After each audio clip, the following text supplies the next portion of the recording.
gather today in this place to worship you, to give you honor and glory, to give you thanks because you have protected us through all the situations and circumstances, known and unknown. We give you praise, Most High Yah, for giving us wisdom, knowledge, and understanding. Let your Ruach come into this house today and let it permeate. Let it fall upon every individual that's here in this house. Let the teaching, let the worship rise up to you and be received as a sweet smelling savor. We pray for all of those of Hebrew Israel that are sick and afflicted in their body, that you are the healer and that you will heal them. We ask that your divine will be done in this house today. Amen.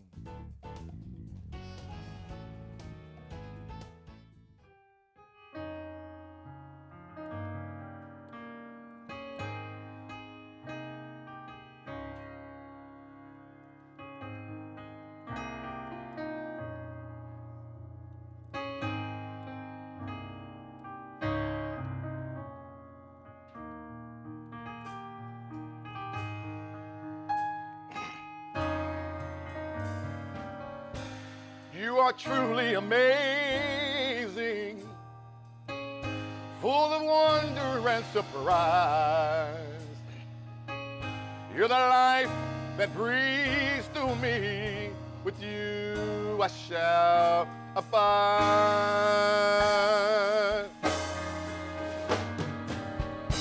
You are truly amazing, full of wonder and surprise. You're the life that breathes through me. With you I shall abide. You're the sun that shines on me. You're my shelter from the rain.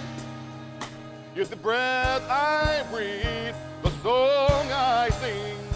With you I shall abide. You're the sun that shines on me. You're my shelter through the rain. You're the creator of all living things. I will proclaim your name. You are truly amazing, full of wonder and surprise. You're the life that breathes through me. With you I shall abide.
amazing, full of wonder and surprise.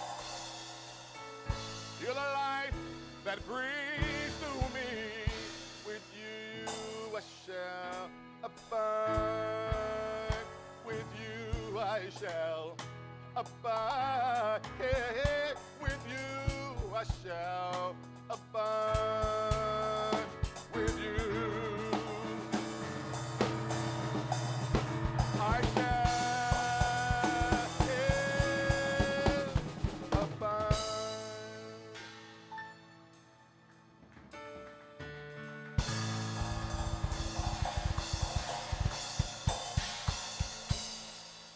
Someone put their hands together and give Yahweh some praise. He is so, so, so awesome. I lift my hands, I lift my voice in worship unto you, Yahweh.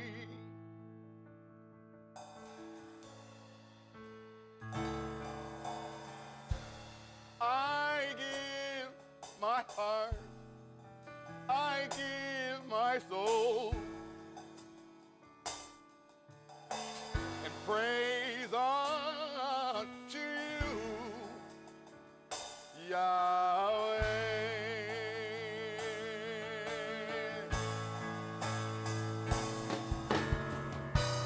It is my desire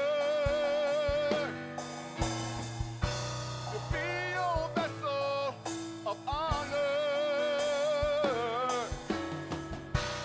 May my worship be pleasing unto you, Yahweh.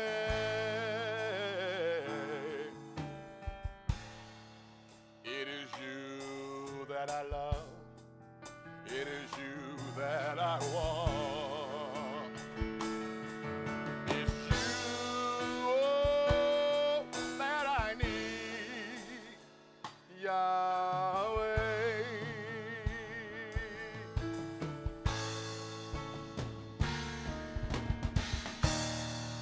I lift my head, I lift my voice in worship head unto you, Yahweh.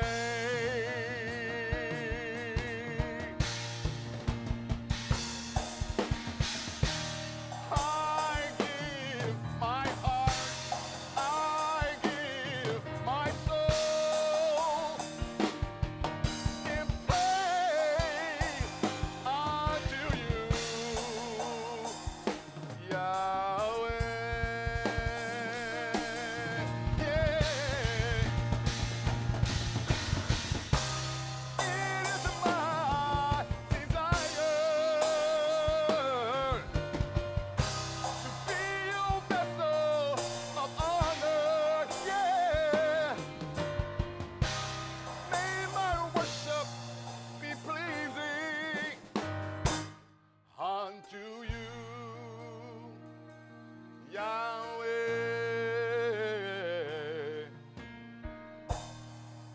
It is you that I love. It is you that I want. It's you, oh, that I need, Yahweh.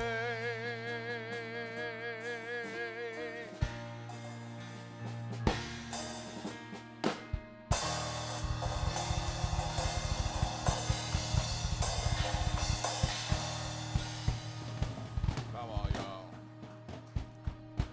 It is you that I need. I love him because he is just that good. And I say Shabbat Shalom to all of you who are here present on this holy convocation that we call our Shabbat. And for those who are watching by whatever means of social media, verse tabernacle says shalom. Elohim, I give you praise. Elohim, I give you praise. With our hands lifted up, with our voice we sing Elohim. I give you praise, Elohim. I give you praise, Elohim. I give you praise, Elohim. I give you praise.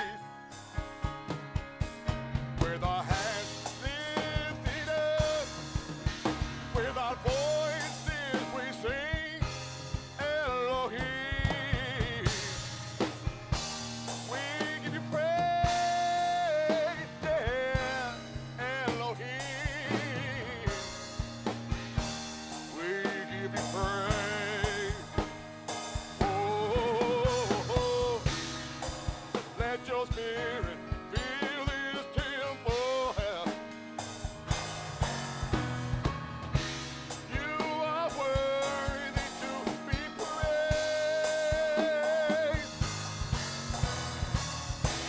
Let our voices sound with triumph.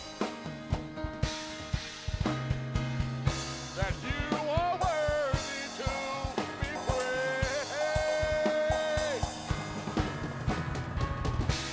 Let your spirit fill this temple. You are worthy to be praised. Oh, let our voice sound with triumph. Yeah, yeah, yeah, yeah. That you are worthy to be praised. That you are worthy to be praised. That you are worthy to be praised. Yeah, that you are worthy to be praised.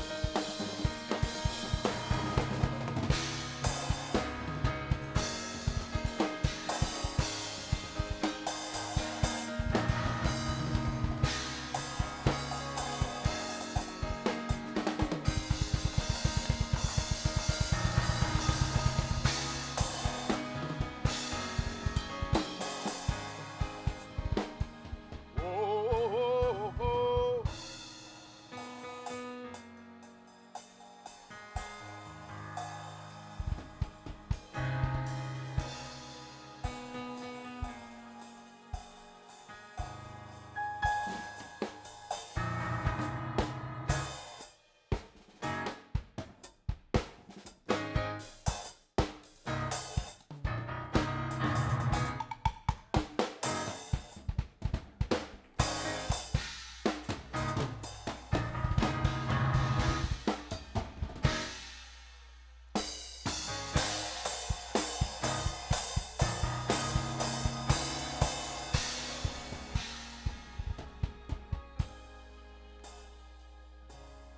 Elohim, I give you praise.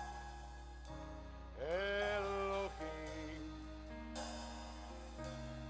I give you praise.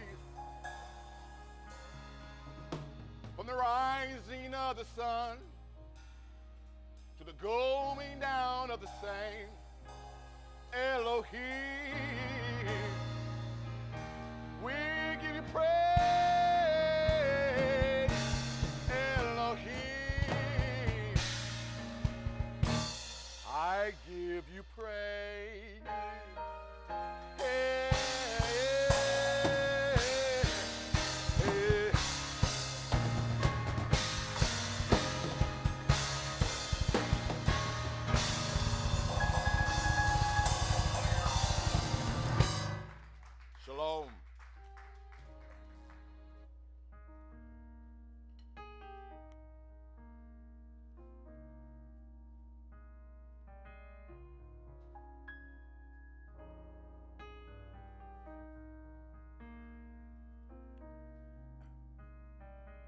always good to be here in congregation on Shabbat, and glad to see all of those of you that are here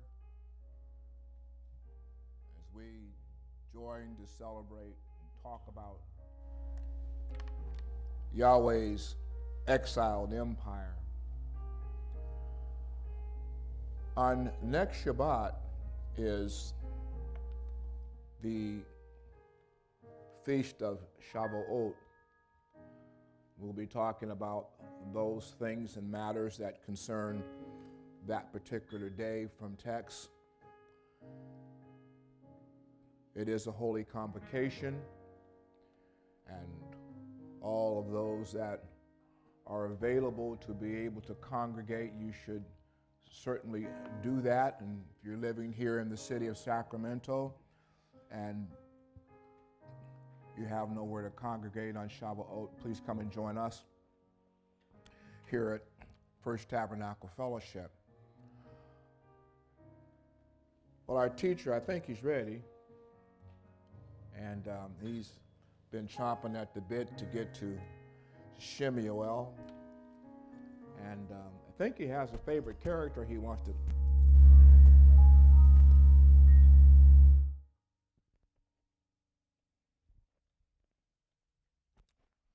I think he has a favorite character that he wants to talk about today, and perhaps he might get to it, but we'll see. Ambassador Sean Appleton.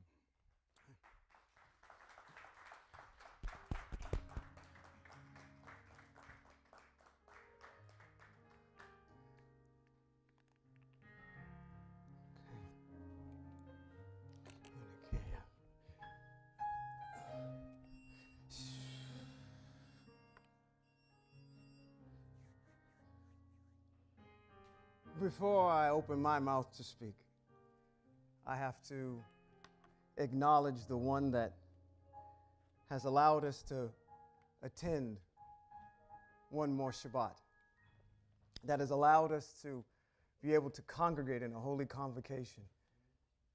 You all are fulfilling a mitzvah as you sit here in a convocation to none other than Eye Asher Eye.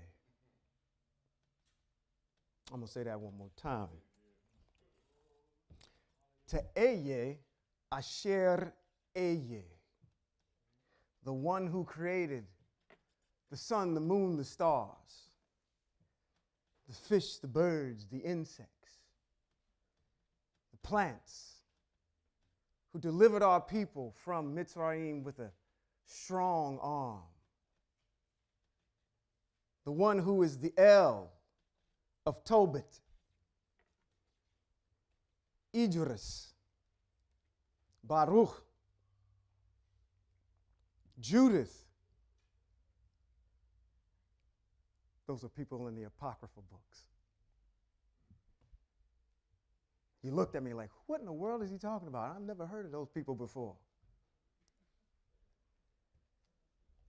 To Gad, Naphtali, Zuvulun, Yosef, that El, Eye Asher Eye. I thank him and I give him all the praise for allowing me to be here one more time. I wish he were in here right now, but I'm going to divert to somebody else. I want to thank my head ambassador, my mentor and friend, for allowing me to share this stage with him. He didn't have to, but he allows me to come before you and speak. So to Elder Robert B. Holman Jr., Shabbat Shalom, son. To our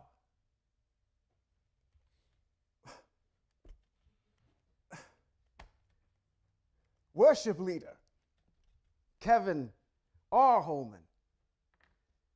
Can I go off on a rapid trail real quick about Kevin? This is good because he's not in here, so you won't see him blush. He's already got hazel eyes already. You don't want to see him blush. Audience participation. Name me some famous gospel artists. Come on, just fire them out. Kurt Franklin. All right, who else? Dietrich Haddon. Kiki Winans, Fred Hammond, come on. Shirley Caesar, CeCe Williams, come on in the back. Look at him, he all dapper back there. Your boy, James Cleveland. All of these individuals. Do you realize that when we were in Christianity, we would do the top 40 of all those individuals? Right? Even mixing a little bit of those Dr. Watts hymnals in there. But my realization is this: the Most High has blessed us enough to where when you go to your congregation, you don't get an opportunity to meet the songwriter upon which the songs you sing. See, Hezekiah Walker is not sitting in your congregation in Sacramento, California, and you're singing his songs. You don't have really an appreciation too much because, well, actually you do have more of an appreciation because he's not there.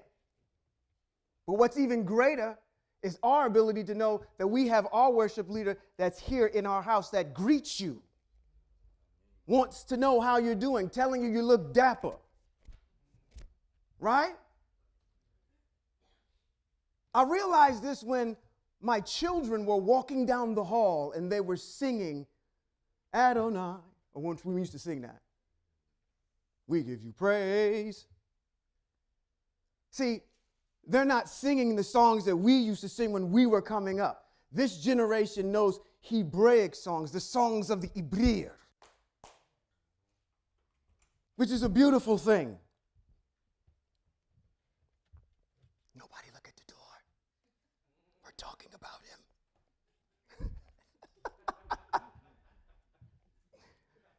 So, to Kevin R. Holman, I say, Shabbat Shalom. Give him a round of applause. See, Hezekiah Walker ain't going to walk around and tell you, hey, how you doing today? After you done got singing 15 of his songs and your perm done blew out and you're sweating through your clothes and somebody got to give you an extra pair of pants and all that kind of extra stuff. Also want to make sure that I acknowledge those that are viewing by way of the stream. Hopefully there's some content that you will get today. Shabbat Shalom to you. For those of you that are our enemies, Shabbat Shalom. I said I wasn't going to do that anymore. It's just those that do wrongdoers. All right? I want to classify who I'm putting in that category. Anybody that's out there who knows the mitzvot and chooses to do otherwise. That's you. Those that in the book of Daniel are at a leadership level, at a country level, oppress the Hebraic people, the people of the Ibrir, the enemies of Hebrew Israel.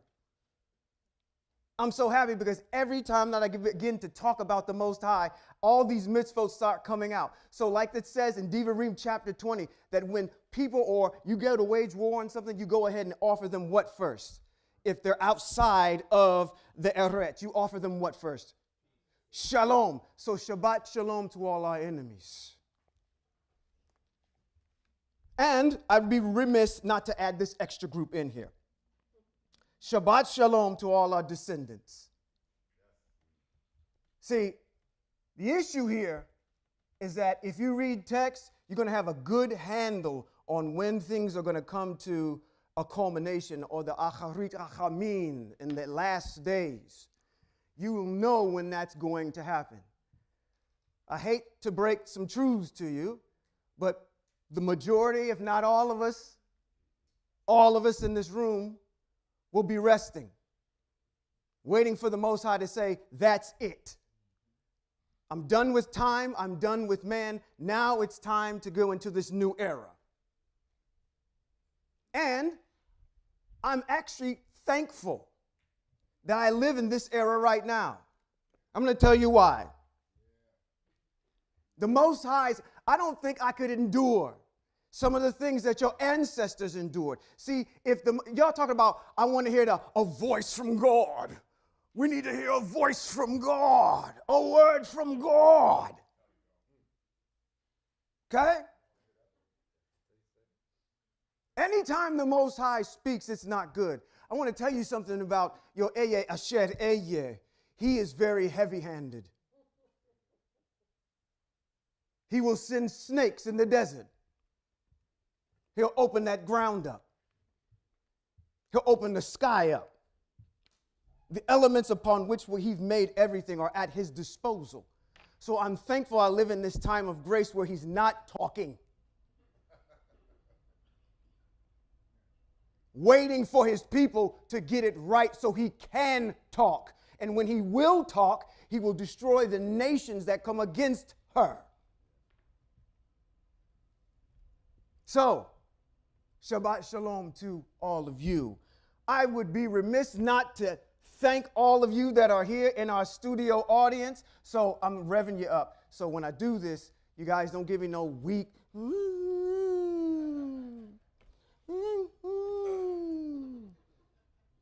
Ibir, FTF, Shabbat Shalom. Shabbat Shalom. There we are. Praises be to the Most High.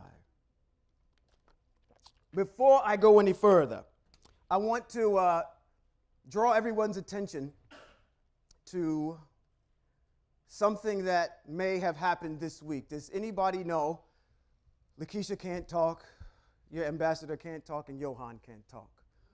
What? See, I should have asked. I was not quick on the draw. You got it.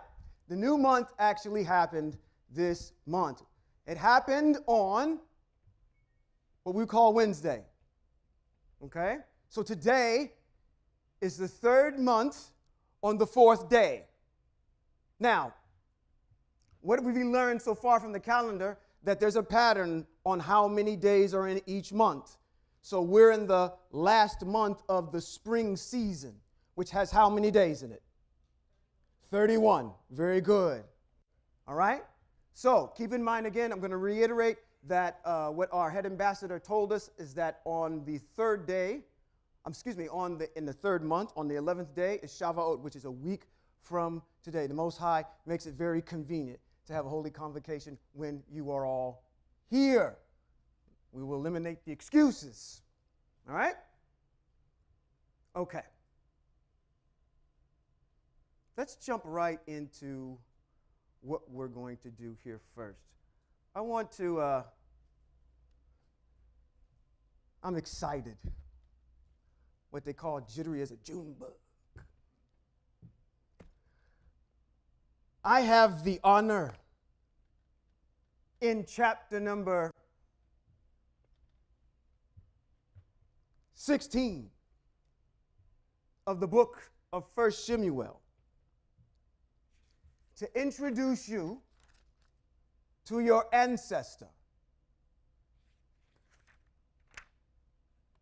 upon which, I'm not going to say it. I'll give it away. Your ancestor, Melech David. What do you know about Melech David? Come on. Let that all the Christendom come out. At least let that come up to the surface. He's handsome. What else can you tell me about King David? Maybe that's better. What else? He was the youngest, yes. What else? He worshiped out of his clothes to his birthday suit. Okay. What else? Nobody from the front? Huh? He defeated a giant.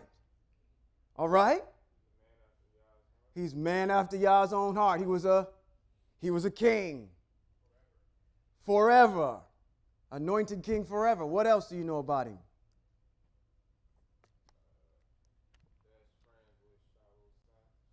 He was best friends with Shaul's son, Yehotanan.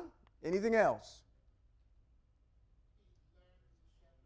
He learned from shepherding. Okay. What if I told you all those were wrong? You don't believe me because you're all right. Those are good. Those are very good. I want to actually add one kind of a nerdy thing. commentary says that when you look at the compendium called the Bible is made of what they call the Old Testament and the New Testament. Out of that work, there's one individual that's talked about the most. His name happens to be Jesus Christ. He's talked about the most in that book. In that book. Okay? The person that's talked about the most after him is King David. David has 66 chapters dedicated to him. He's mentioned 59 times in the New Testament. Most commentators say that he's one of the most influential people in the Bible. I would say nay. I would say one of the most influential people in the Bible happens to be Eye Asher Eye. If you knew that, you'd see him everywhere, as he's mentioned everywhere. And after that, I would say Moshe. For without him, you don't have your written history. So, anyway, let me get off of my soapbox for a second. Those are all good things. Let's start with chapter number 16 as we introduce King David. It is in 1 Samuel, chapter number 16. We have the introduction of David as Eye Asher Eye's king to precede Melech Shaul, or should say succeed Melech Shaul. So forgive me for that. It should say succeed. But I want to go somewhere before that. I'm going to throw you a curveball, Sister Harless. I need to go to Shemot chapter 13, verse 3.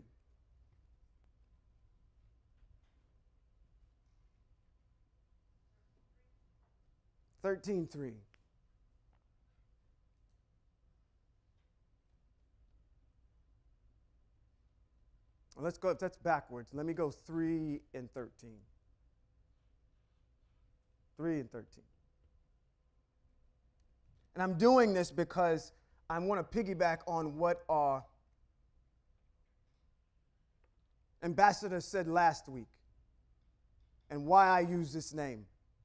Because he drove this issue home on knowing what the name of the Most High is. And it reads, Moshe said to Eye Asher Eye, look, when I appear before the people of Israel and say to them that El of your ancestors has sent me to you, and they will ask me, what is his name? What am I to tell them? What am I to tell you? You hold heaven and earth in your... I shouldn't sing. Y'all go ahead and finish the song.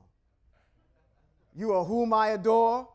You are Elohim. It says, and what El said to Moshe, Eye, Asher Eye. Somebody say, Eye, Asher Eye. When someone asks you what the name of your Elohim is, of what your God is, it's Eye Asher Eye. Let's go down a little bit further. He gives you another one. He uses this tetragrammaton. And this is where we get Yahweh from. It says, I am, will be, what I am, will be. And added, here is what you say to the people of Israel. Eye, I am, or I will be, has sent me to you. Eye Asher Eye said further to Moshe, say to the people of Israel, Yod He Wah He. Wah He. If you look at that and you put the appropriate vowel markings on that, that says Yahweh. Okay? So, you got two names you can use. They're mentioned right here. Okay? So, I'm only doing that to set some ground that moving forward, I'm going to be using one of those two names. And You're going to hear me say a lot of Eye Asher Eye today. It's going to be coming out both of your ears by the time we're finished. All right, let's go to chapter number 16, verse 1 of 1 Shemuel. It says, Eye Asher Eye said to Shemuel, how much longer are you going to go on grieving for Shaul? Oh boy. Now that I have rejected him as king over Israel, fill your horn with oil and set out. I will send you to Yeshai the Bethlehemi, because I have chosen myself a king from among his sons. All right, so I want to deal with a couple things here. I actually want to go somewhere. This is your second curveball today. I won't throw any more, okay? I want to establish something here that we may have missed. And while we're getting there, I want to go to 1 Shemuel chapter 8.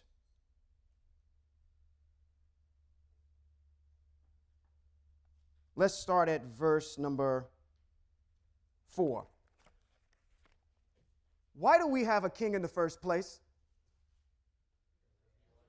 Because they wanted one. Why did they want one? They wanted to be like everybody else. There's something else I want to add in here too, to support the reason why I, Sean, believe that Shemuel is grieving over Melech Shaul. There's a deeper understanding that we got to have why he is so grieved. Let's go there. Chapter 8, verse 4. It says, all the leaders of Israel gathered themselves together, approached Shemuel in Ramah, which is his home, and said to him, look, you have grown old. Pay attention to what the text is getting ready to tell you. You have grown old, and your sons are not following your ways. Now make us a king to judge us like all the nations. Shemuel has a little bit of skin in the game here, is because the people that are his descendants that are coming after him, his successors, are corrupt individuals. We need to add to this piece here that, yes, they asked for a king as you get down, as further down, but the reason is lying within there.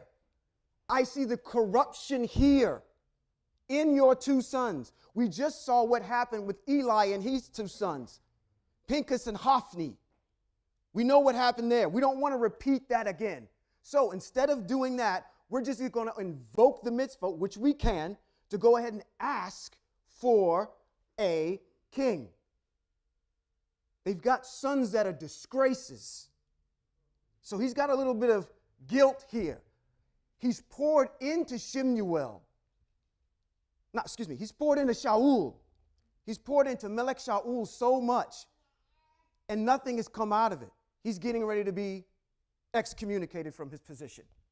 Okay? I just wanted to add that little extra element in there, because also we got to keep in mind as we're looking at this is, they wanted a king. That's not what the Most High intended for Hebrew Israel, but also they saw the writing on the wall with their next set of leadership that's getting ready to come in. Shemuel has some skin in the game on this, while we're even in this situation in the first place. Okay, let's go back to 16. All right. I want to go to my first sidebar, which is in actually Shemot chapter 30, verse 26 through 33. And I want to establish, because in 16 it says that the Most High, which is Asher, told Shemuel to go fill your horn with oil. I want to read the mitzvah on oil. Like, this was not just any type of oil. There's a specific type of oil that's used for anointing. Shemot chapter 30, verse 26 through 33 reads, use it, this is the oil, to anoint the tent of meeting and the ark for the testimony and the table and all its utensils and the menorah and all its utensils, the incense altar, the altar for burnt offerings and all of its utensils, and the basin with the base. You are to consecrate them. They will be especially set apart, and whatever touches them will be holy. or set apart, Then you are to anoint Aharon and his sons. You are to consecrate them to serve me in the office of Kohanim. Tell the people of Israel, this is to be a set-apart anointing oil for me throughout all your generations. It is not to be used for anointing a person's body, and you are not to make any like it with the same composition of ingredients. It is set apart, and you are to treat it as set apart. Whoever makes any like it or uses it on any unauthorized person is to be cut off from his people. This is to establish that whatever oil this is, he's going to fill this horn with, it can't be this oil, because that oil right here that's prescribed here in Shemot chapter 30 is specific to certain articles and certain things. Okay? Making an establishment here. Going back to chapter 1, 1 Samuel chapter 16. Okay.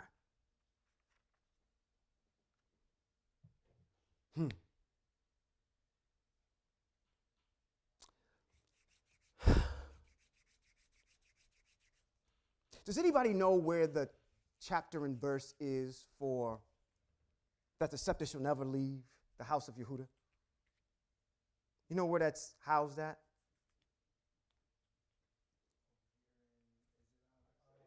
No. Earlier, way earlier than that. Way earlier than that. Someone is getting ready to die in Mitzrayim. He gathers all 12 of his sons together. And he tells them, he gives them blessings. Who's doing this? His name is Yaakov. Yaakov is handing out the blessings to all of his sons. As to Yehuda, this is the blessing that he puts on his son Yehuda. It's found in Bereshit, chapter number 49, verse 10.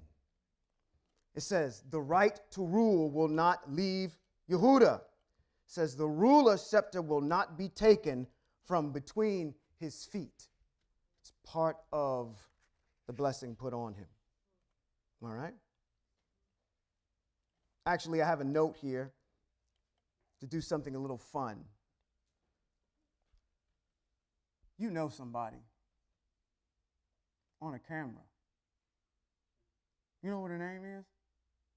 What's her name? Abigail. Her name is Abigail. Okay. You know anything about Abigail that relates to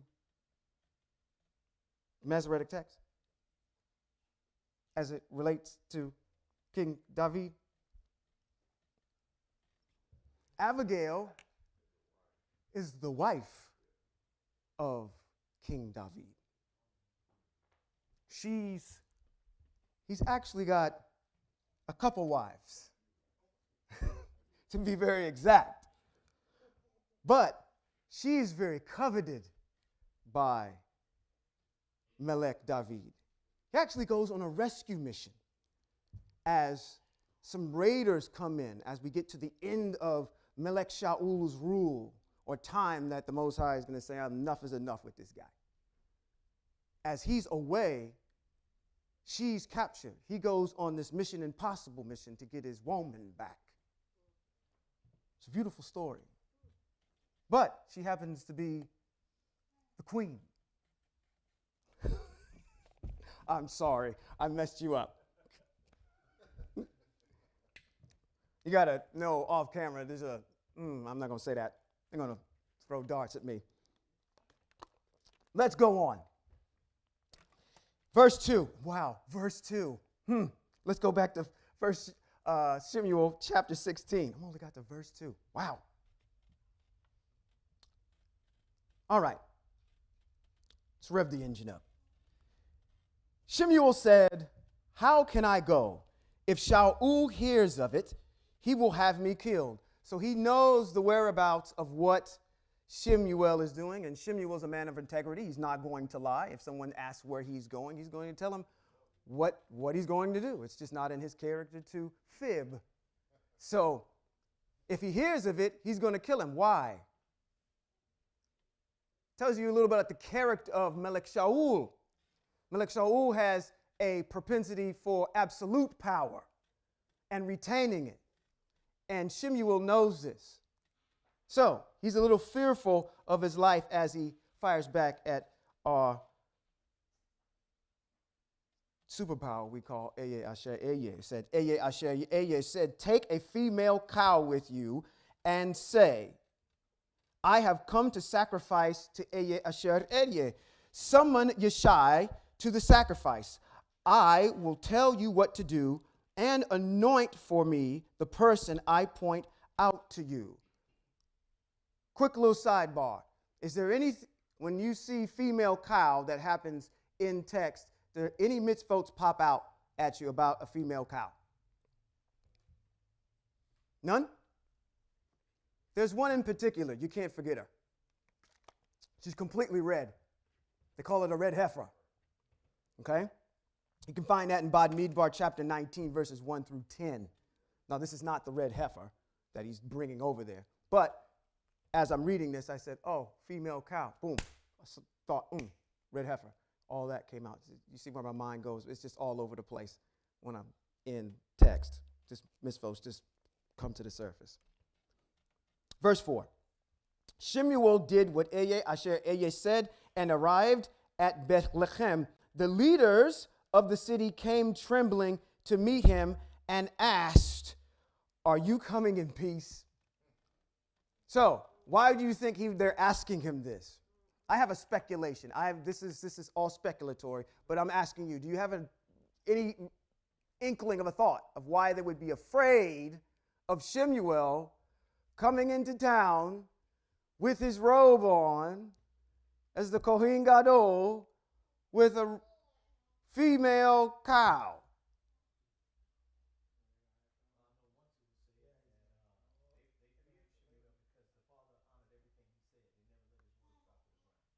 Okay.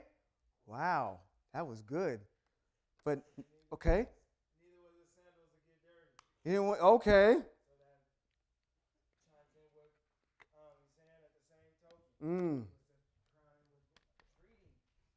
Okay. So check this out. Let's do this. Go ahead, one more. That's true too. But let's draw it back into closer to what's happening here. The elders see Shemuel. He's a person that's of notoriety. Everybody knows about him, okay? He's the high Kohen Gadol. Come on. And he's coming into town with his tunic on.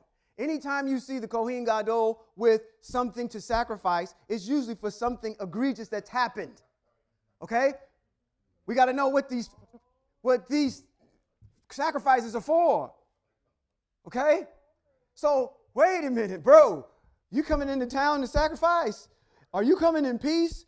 Or do some of us got to die because of something that's happened? Okay?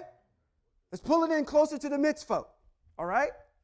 So, we have reason to believe that because of this, just the sight of what's going on in here, that they're just like, okay, we need to be on guard. All right? Make sense? Okay. Verse 5. He answered, in peace I have come to sacrifice to Eye Asher Eye. Consecrate yourselves and come with me to the sacrifice. This is very important, okay? Now, it says what? You need to consecrate yourselves and come with me to the sacrifice. Get washed up, make yourselves clean, come with me to the sacrifice. We're going to sacrifice this animal. And they're going to see Yeshai. So they're going to his property, his compound, his mansion. Said he consecrated, He said yes. He says he consecrated Yeshai and his sons and summoned them to the sacrifice. When they had come, he looked at Eli and said, let's stop before we even go any further than this, okay? Let's establish who is at this sacrifice. Who's there? Knock, knock. Who's there? That's a joke. Wow. It's all of the sons of Yeshai, Yeshai himself, Shemuel, and the elders. Where have we seen this before? We've seen this before with the coronation and when Melech Shaul. The same pattern. The Most High has done the same pattern over. It's establishing. This is nothing new, y'all. We've done this before. We've seen it where what happens? The donkeys get lost. He's looking around. They say, hey, we ran out of money. Oh, he sees the girls, and they say, okay, go over there and see Shemuel. He's right there. They talk to him, and they say, okay, come to the dinner with me with all of the elders. They're not going to sit down until we get there. So the elders were at the meal. Shaul was at the meal. Shemuel was at the meal. Same players, different people, but same players, or same game, right? But the only person that we're switching out from from Shaul is David. Okay? All right. So it says 7. Now, this is where, if you go online on YouTube and you look up 1 Shemuel, chapter number 16, all of your Christian pastors will come up. And this is where they start, right here. Verse 7. It says, but Asher said to Shemuel, don't pay attention to how he looks or how tall he is, because I have rejected him. God doesn't see the way humans see. Humans look at the outward appearance, but God looks at the heart.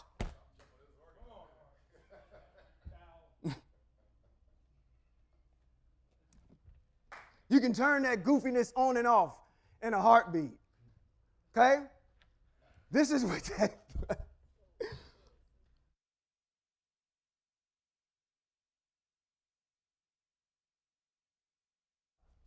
Supposed to have fun on the Shabbat. How the Ibir would read it. But Asher said to Shemuel, don't pay attention to how he looks or how tall he is, because I've rejected him. This is about Eliab. I didn't finish that. It says Eliab came, and it says this has to be Asher's anointed one here before me. Excuse me, so let me back up. It said he consecrated Yeshai and his sons and summoned them to the sacrifice. When they had come, he looked at Eliab and said, this has to be Asher's anointed one here before him.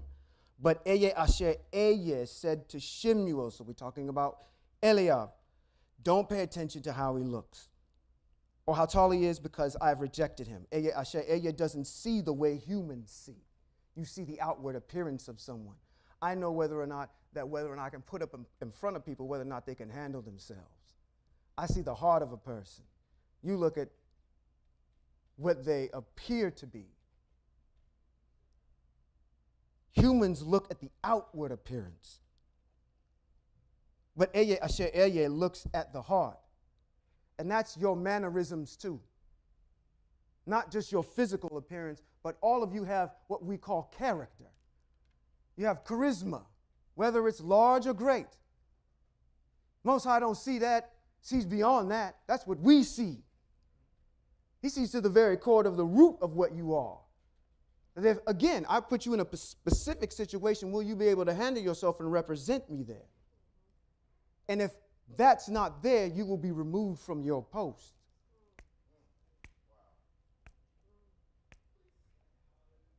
So, in verse 8, it says, then Yeshai called Avinadav and presented him to Shemuel. But he said, Asher hasn't chosen this one either. 9. Yeshai presented Shema. Again, Shemuel said, Asher hasn't chosen this one either. Yeshai presented 7 of his sons. Remember, he has 7 sons. In chapter number 17, we're going to have to deal with something with that number. Yeshai presented 7 of his sons to Shemuel, but Shemuel told Yeshai, Eye Asher Eye has not chosen these. Me and your ambassador had a discussion this week. And here's the issue.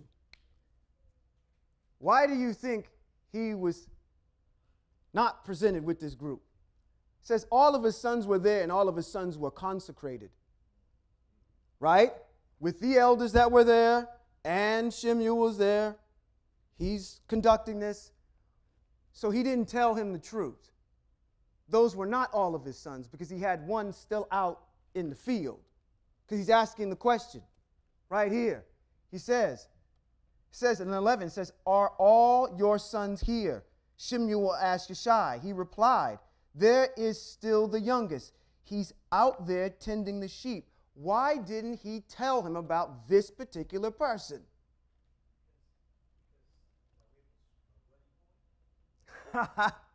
That's coming up. That's coming up. I would contend this.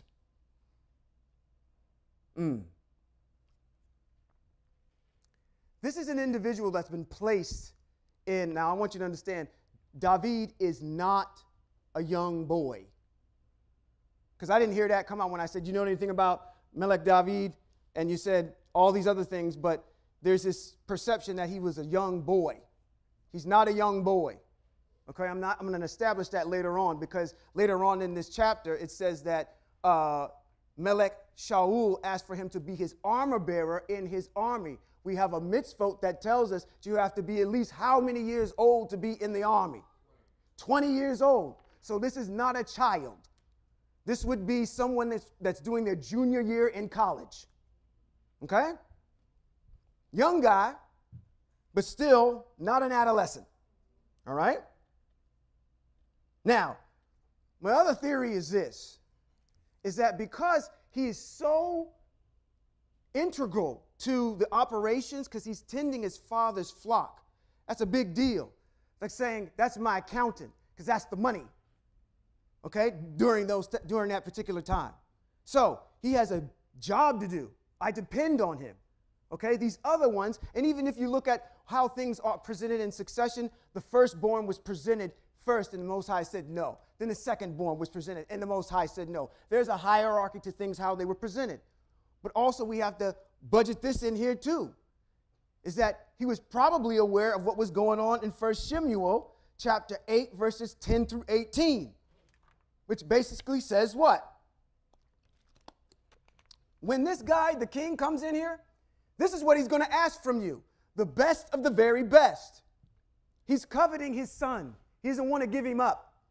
So he basically tells, hey, these are the 7 that are eligible, basically. This one's not. Because I know what you're coming to do, which is anoint him as king. Okay? Now we still got to deal with Shaul because Shaul's still in place. So how in the world is this all going to work?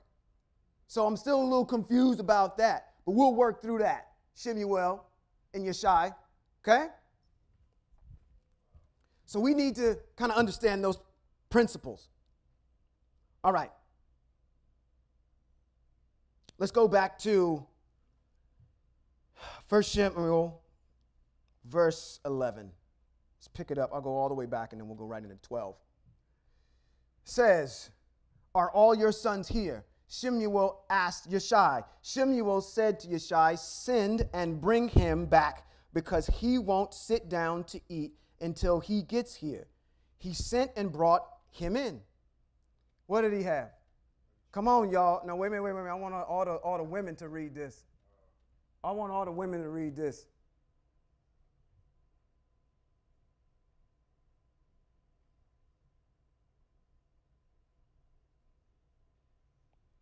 I want all the women to read this. He had what? He had. Come on, read it. He had ruddy cheeks, red hair, bright eye. He was a good-looking fella. Little fella was a good-looking fella. We put our little thing on the board on Build a Man and what y'all wanted in a man. Okay? Says this man was good looking. It's very rare for us to see our people with red hair, with bright eyes. Ruddy cheeks means they were flush. He was a good looking man. 20-year-old, good looking stallion. For you ladies. Let's go on. It says, Aye, Eye, Asher, Eye, said, stand up and anoint him. He's the one. Shemuel took the horn of oil and anointed him there in his brother's presence. From that day on, the spirit of Eye, Asher, Eye would fall upon David with power. Case in point, the Most High is in control of everything. Everything. Right? Okay. So, it would fall upon David with power. So Shemuel set out and went to Ramah, which was back home. Now the spirit of Eye, Asher, Eye had left Shaul. Instead, an evil spirit from whom?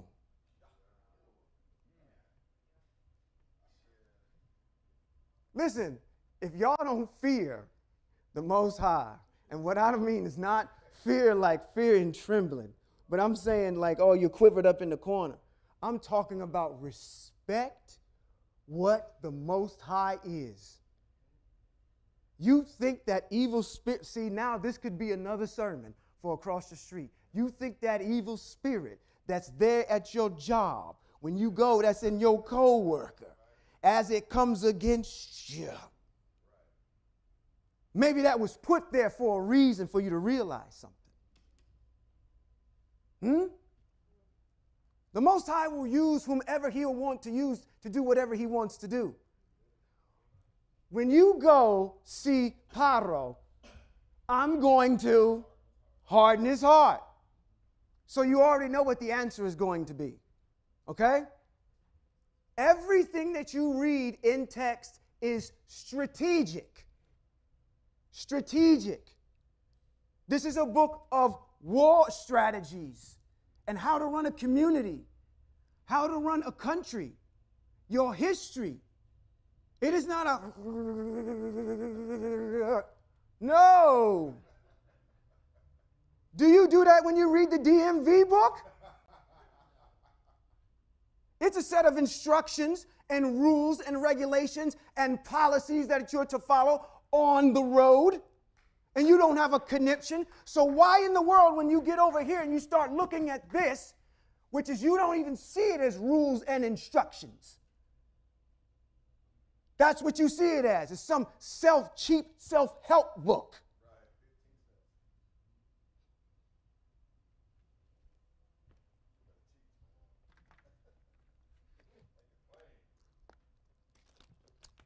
An evil spirit from Eye, Asher, Eye would suddenly come over him.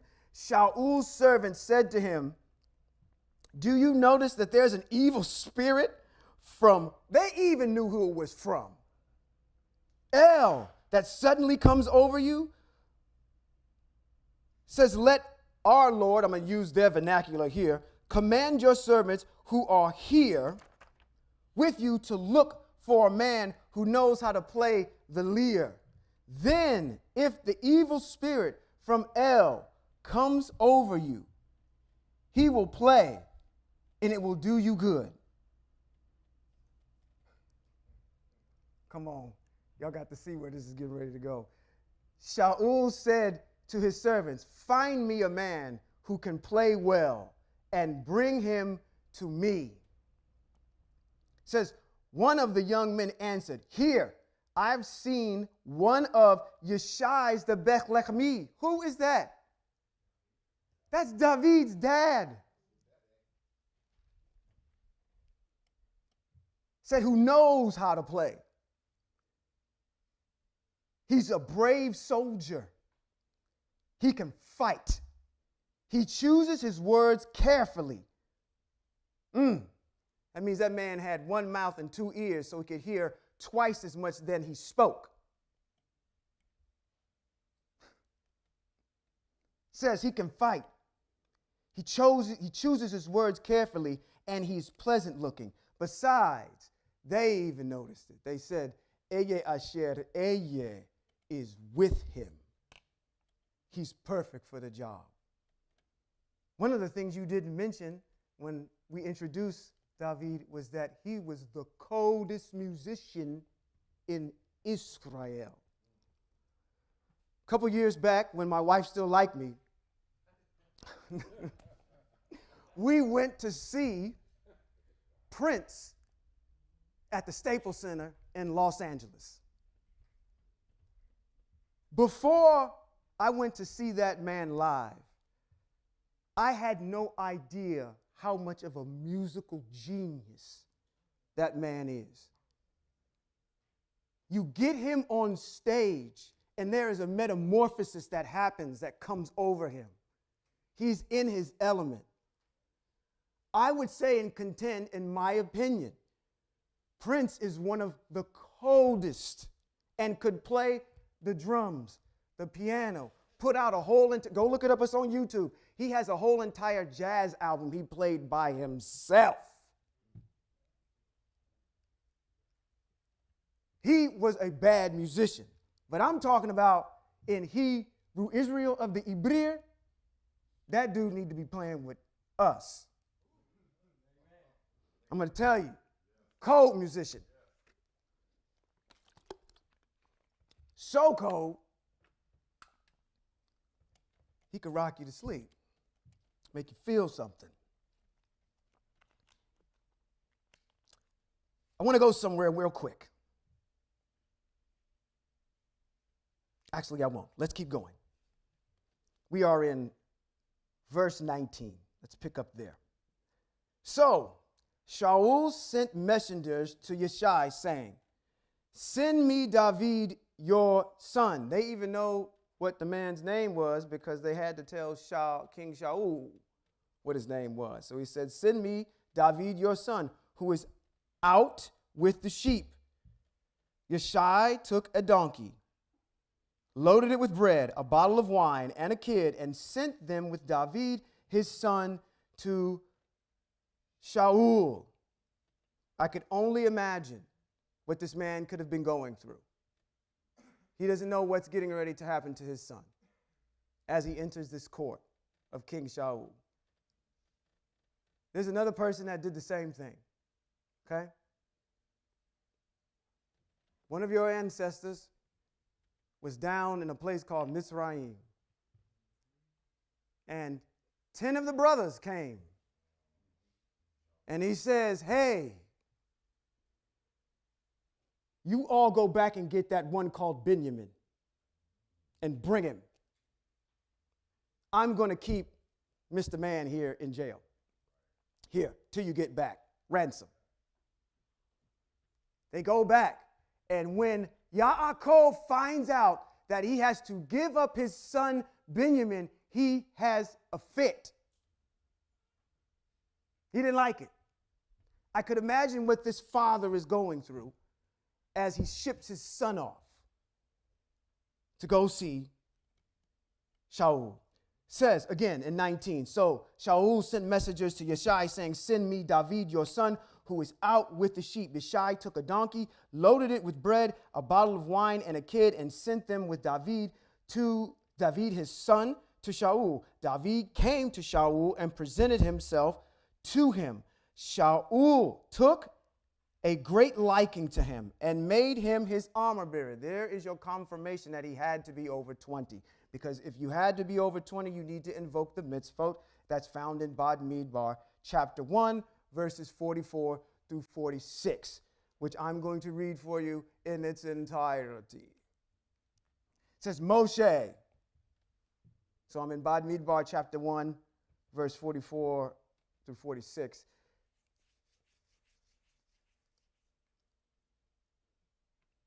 Which is Numbers. That's okay. I'm going to read it up here. Okay. Say Sean. Say Sean. Slow down. All right. Moshe, Aharon, and the 12 leaders of Israel, each from a clan, counted the people of Israel by their clans. Those, how old? 20 years old and over, eligible for what? Military service in Israel, and the grand total came to 603,550. Okay? That's where we established that he had to be over, he had to be at least 20. Yeah, at least 20 years old. All right? Not a young boy. You see in the little Christian Bible books, tending the sheep out there. He's got a little headband on and there's little Greek, what do they call them? Togas out there. All right. So, it says he made him his armor bearer. And he says in 22, it says, Shaul sent a message to Yeshai. It says, please let David stay in my service because I am pleased with him. So it was that whenever the evil spirit from El came over Shaul, David would take the lyre. Anybody know what a lyre looks like? It's like a little guitar. It looks like that is a lyre. Okay? So he would take his lyre. It's more kind of like a harp. So I couldn't imagine some of the diminished, augmented fifths, suspended fourth chords, raised ninths that he was doing on those instruments right there. You've got these, let me tell you something. Listen. You've got jazz giants, Thelonious Monk, Art Tatum, even drummers like Philly Joe Jones, Chick Corea, Herbie Hancock, Oscar Peterson, pianists that are virtuosos. When you listen to them, you may be soothed. But could you imagine on something like that, far exceeding an Oscar Peterson, far exceeding a Herbie Hancock? Okay? Because it says what? He's in the service of the Most High. From that day forward, any time that David was doing anything, the Most High put his power on him. That brother was cold. I'm just trying to put you in the place that, hey, when I hear some cold musicians or some drummers, I'm like, okay, let me just sneak in my hole and get out of here. You guys are just, I'm not worthy type thing.